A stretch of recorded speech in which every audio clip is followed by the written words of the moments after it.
huyo mimi udada namfahamu. Sawa. Mimi udada mimi ni bodaboda yangu. Yaani atashakuwa kama ndugu yangu. Umeona? Maana hadi akikuwa kuna shida yani naweza nikamwambia shida na tukasaidiana vizuri. Umeona? Jana alinipigia simu nikamchukua Philips, nikamwambia sawa takuja. Sasa kuna mteja mwingine nilikuwa naenda na yeye kumchukua Sanari, nikaona kama nitamchelewesha, nikamuita mwenzangu nikamwambia nenda kamchukue yule dada, namchukuaga. Akaniambia sawa, kaenda akamchukua, tukakutana wote. Mimi niko Sanari, wao wametokea Philips, tukakutana pale Sanari, tukaja wote vizuri kabisa huko na dada mpaka hapo mianzini. Wao wakasimama, mimi nikaendelea kumleta mteja mwingine. Nimemleta huyo mwingine, kafika kabisa mpaka nyumbani vizuri. Huyo akanipigia simu akaniambia nimeshamwacha. Nikamwambia haya sawa, nikamwambia njoo uchukue hela, maana huyo dada ananilipaga kwa mwezi, so kila siku. Nikamwambia njoo uchukue hela. Akaja mwenzangu nikampa hela yake, basi kila mmoja akaendelea na mambo yake. Sasa leo asubuhi nimeamka saa 3 ndo muda wake kwenda kazini, hajanipigia simu. Wenzake wakanipigia simu saa 5, Eliza hajaje kazini mpaka sasa hivi hajakupigia. Nikamwambia hapana, mbona hajanipigia? Akaniambia afu hapatikani. Nikamwambia ngoja nikamwangalie. Nikakimbia mpaka hapa hivi pale kumwangalia. Nikagonga mlango hajafanyaje? Haufunguliwi. Na mteja akanipigia simu nikiwa hapo mlangoni. Nikasema ngoja kwanza niende, nikaondoka nikamfuata mteja nikamshusha town. Nimemshusha town nikapandisha video sasa ili nirudi hapa. Mwanzake akaniambiaje? Niko hapa hivi nje lakini sijui geti ni lipi. Nikamwambia nakuja hapo, subiri hapo. Nikaja mpaka nikakuta mpaki gari pale. Ndio nikaingia nao pale ndani. Tumeingia ndani tukagonga mlango ufunguliwe. Tukaja kufungua hivi mlango unafunguka. Tunaingia, nakuta damu kuanzia mlangoni mpaka mwisho wa kitanda kule. Alifunikwa na zulia. Kwa kila asubuhi lazima akupigie simu uje umchukue. Yaani lazima anipigie simu nije nimchukue. Nisipokuja kumchukua akiwa kazini mimi naweza nikampigia akaniambia nimeshakuja, nilikuja labda nimekuja kuchukuliwa na rafiki yangu leo kazini, anakuja kumchukua saa nyingine na gari. Umeona? Sasa mimi nikajua nimekuja kuchukuliwa na gari, umeona? Lakini kule hivyo akanipigia simu akaniambiaje? Hayupo ofisini. Eliza alikuwa anaishi na nani? Eliza anaishi mwenyewe. Na mahusiano yake labda unayafahamu? Mahusiano yake sisemi kwamba nayafahamu. Ila kuna jamaa yake ambao ndo alikuwa amezinguana naye. Ndio. Nishai kumbeba na ashai kunipigia simu siku moja. Akawa ananiuliza kuhusu Eliza, lakini unajua mimi siwezi. Kwa majina yangu naitwa Wile Neema. Ninaishi pia hapa kijiji cha Utulele Iliboru. Tukio ambalo tulilishuhudia hapa ni tukio ambalo la mwanamke kupigwa. Mtu amechukua fursa ya kumpiga mwenzake, ambayo ilikuwa pia sio njema sana, na ilikuwa vizuri sana kuchukua hatua kwa mikono yako na kuweza kumuua mwenzako. Ni jambo ambalo hata sheria alikubaliana nayo. Umeuona huo mwili ulikuwa kwenye mazingira gani?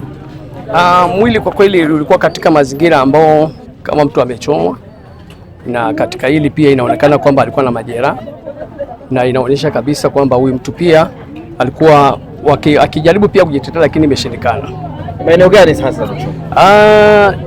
Katika maeneo aliyochomwa kwamba ukuta kwamba shingoni na maeneo mengine ya mwili. Na hiyo sehemu kwa anaishi huyo binti au ni kijana ndo alikuwa anaishi katika hilo eneo? Inaonekana kwamba walikuwa wanaishi wote wawili. Inaonekana kwamba walikuwa wanaishi wote. Inachoonekana. Na labda majirani wanasema walisikia chochote kabla ya tukio kutokea? Hakuna jirani yoyote anayesema kwamba alisikia chochote. Walichokisikia hakuna chochote anayesema. Sasa walifahamuje kama kuna mauaji? Ni kadi basi, kwa sababu kuna kijana mmoja ambaye basi anaishi Kilio mpaka sasa, ndo tunaangalia kwamba inawezekana yeye baadaye ndo akatoa maelezo, huyo ambaye alikuwa anasema kwamba ni dereva toyo wake. Lakini sasa kwa sababu sasa jeshi la polisi limeshamshikilia, ni vizuri pia akaendelea basi kuhojiwa, itakuwa vizuri sana ili basi atupe rasmi kwamba vile imekuwaje. Yule kijana aliyetenda tukio?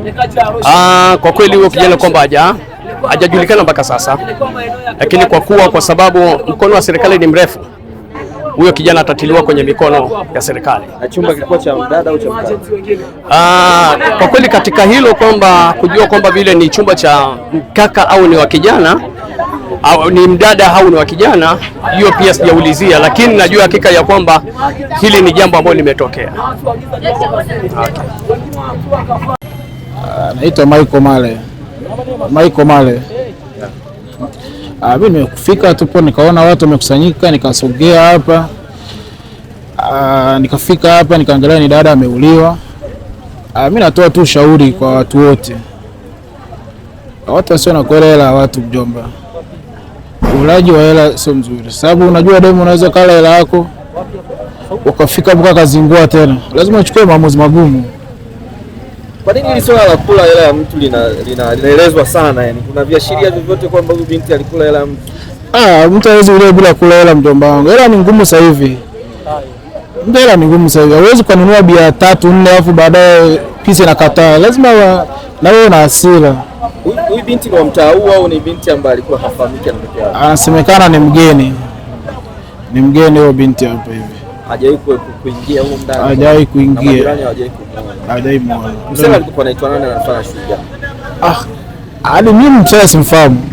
Ila binti anasemekana anaishi hapo. Ni wale tu wanapatana, twende nyumbani. Baadaye utanitoa hivyo fresh. Sasa binti akagoma. Kwa hiyo mvulana ndo alikuja kwenye chumba cha msichana. Au msichana ndo alikuja kwenye chumba cha mvulana? Demo alimleta, alikuja naye kwamba twende sasa tuende zetu huko. Wewe umeshakula bia za kutosha na nyama kibao. Sasa katika hali ya kawaida anaweza kuwa amemkatalia mtu amemleta hadi sasa unajua anabadilikaga hayo mambo mjomba.